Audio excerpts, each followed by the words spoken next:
Hello, my name is Matt and this is Pixel Burn, where I take a look at some of the more important, interesting or even irritating things to have happened in gaming news this week, before I scuttle off to enjoy my nice extended bank holiday weekend. Starting with the rumour that YouTube were either buying or had already bought streaming service Twitch TV for a stonking $1 billion. Although technically it's Google buying them since they own YouTube and have more money than God. YouTube and Twitch have both refused to comment on the rumour, and the Wall Street Journal reports the deal is still only in the discussion phase, so it's not quite cut and dry just yet. Nevertheless, people reacted to this news with all the calm, grace and dignity you might expect. A somewhat extreme reaction perhaps, though not entirely unfounded. You don't need to be the sort of person who spends their evening sitting in front of a webcam in your pyjamas, blasting out terrible music and telling us what you did at the mall that day, while incidentally playing a game or two, to see how this could be bad news. You need only have seen one of these, a copyright claim on a YouTube video, often slapped on by YouTube's Content ID robot without so much as a by your leave.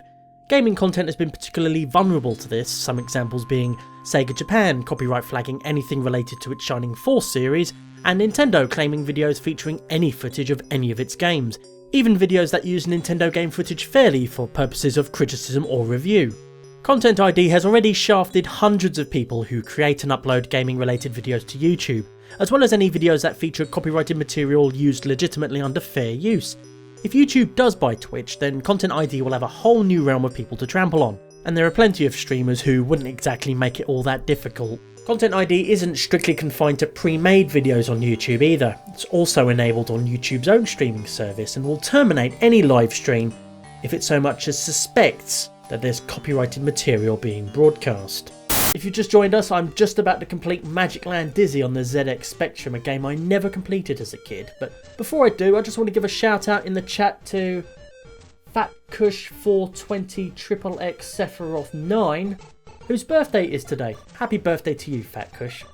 No, I didn't sing it! I didn't sing! Such a merger would also give YouTube, and by extension Google, a stranglehold on internet video. YouTube's own streaming functionality is rudimentary at best, suited more for presidential addresses and other passive viewing events.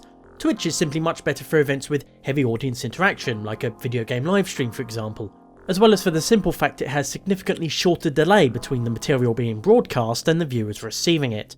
Twitch has also given rise to some fantastic experimental gaming phenomena that simply aren't possible to do with YouTube, like Salty Bet for example, where people bid imaginary money on the outcomes of automated fighting game bouts between stupidly unbalanced characters for the sheer fun and spectacle of it. And of course Twitch Plays Pokemon, where thousands of people complete the Pokemon games together by inputting commands via Twitch chat. And not forgetting the countless streams of League of Legends, Dota 2 and other esports titles watched by thousands around the world daily. There would be some benefit to YouTube owning Twitch of course. Twitch's servers are currently about as reliable as a scarecrow doused in petrol at a fire breathing contest, and will only get worse now that both the Xbox One and the PS4 each have Twitch functionality. With an infusion of fat Google cash however, Twitch could invest in some more servers to better cope with demand and deliver a better service. Although that would be a cold comfort if Twitch ends up with forced Google Plus integration, or Content ID shuts down your stream because it heard your mum watching EastEnders in the living room. The only silver lining to this big dark ominous cloud is that it's not 100% confirmed yet, although I wouldn't get your hopes up anyway if I were you. After all, why should YouTube spend a load of time, money and effort improving its own streaming service when it can just buy someone who does it better? On a cheerier topic, UK developer Rocksteady released a new trailer this week for Batman Arkham Knight, starring everyone's favourite billionaire orphan. It shows off some familiar faces from Batman's rogues gallery like Scarecrow, Penguin and Two-Face, as well as the Arkham Knight of the title, a sort of gun-wielding mirror universe Batman who prefers to kill criminals, rather than simply beat them so hard they have to eat food through a straw for the rest of their lives.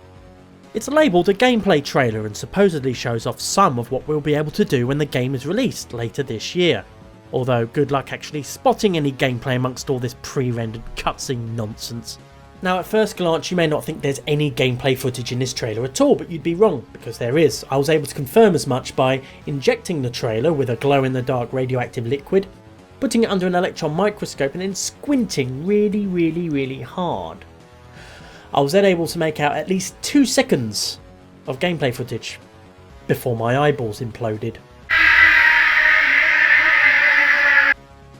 Well, I got better, obviously. Another bunch showing off their game without actually showing much is Tecmo Koei, who've released a load of screenshots this week for Hyrule Warriors. For those who don't know, Hyrule Warriors is one of those rare moments of Nintendo letting third-party developers play around with its core franchises. In this case, it's Omega Force, developers of the eternally running Dynasty Warriors franchise, a series based very loosely on the classic 14th century Chinese novel Romance of the Three Kingdoms. With some help from Team Ninja, whose previous work on a Nintendo franchise took space bounty hunter Samus Aran, one of the most badass female characters in gaming history, and turned her into a meek, simpering damsel. As demonstrated in this cutscene, where Samus loses her bloody mind at the sight of an enemy she's killed a squillion times in every other Metroid game, and without even breaking a sweat.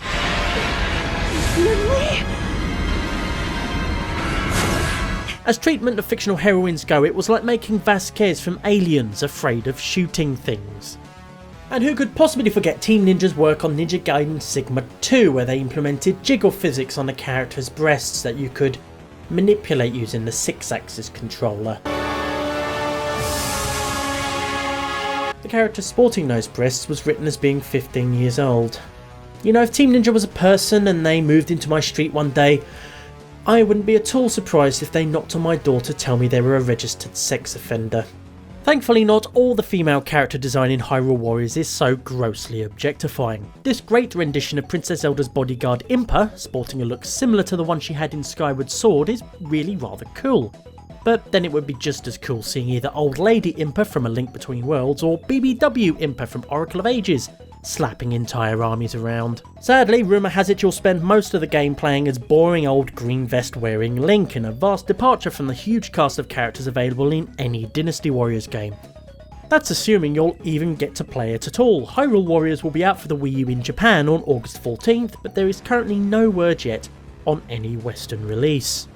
Speaking of Nintendo, the Nintendo Wi-Fi connection service for Wii and DS games ended this week, which means no more multiplayer Mario Kart, because let's face it, that's all anyone ever really used the Nintendo Wi-Fi connection service for anyway.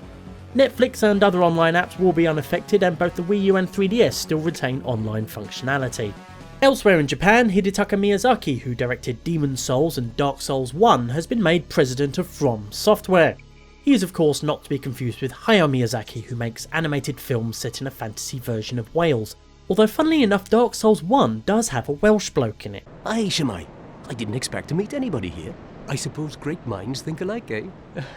Many From Software fans are both excited and a bit concerned by this news. Some believe Dark Souls 2 suffered in quality by not having Miyazaki squarely at the helm, and are worried this promotion could be detrimental to Project Beast, the rumoured follow-up to Demon's Souls. After all, being president of a company is a busy gig and leaves precious little time for hands-on games development. Personally, I'm not too concerned that this will have any negative impact on Project Beast at all. Miyazaki doesn't strike me as the kind of passive, detached president who sits on his arse in an office all day. No. He strikes me as more of a sort of a hands-on, sleeves up, feet in the trenches kind of bloke. Like this president. I'm the president! I always make the impossible possible, and I'm gonna keep on doing so!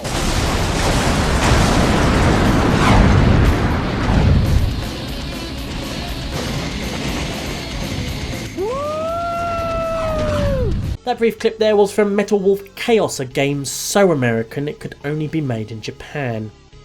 By From Software, funnily enough. I can't turn my back on a friend. And the reason is, I'm the President of the United States. And finally, Wasteland 2, the sequel to the 1988 classic post-apocalyptic RPG that inspired its spiritual successor, the Fallout series, finally has a release date. Since their wildly successful Kickstarter in April of 2012, inXile have spent the intervening years quietly beavering away at the game without any fuss, drama or controversy. And without pissing away their money. inXile haven't had to do another Kickstarter or split their game in two halves and use the profits from the first to develop the second, nor have they run off into the night, never to be seen again. Feels kind of weird to say that actually, in a good way. According to inXile Entertainment's Brian Fargo, lead producer on Wasteland 2, As well as the original Wasteland and Fallout, the game is feature complete, although not quite fully locked down yet. But there's still plenty of time for that between now and the end of August this year, when Wasteland 2 is due for release. That's all for this episode of Pixel Burn. If you liked it, please do let me know, and let your friends, your family and random acquaintances know as well. At the very least, I hope you found it tolerable. And if you didn't like it, then you might like the forthcoming enhanced version with jiggle physics. In the meantime, you can go now.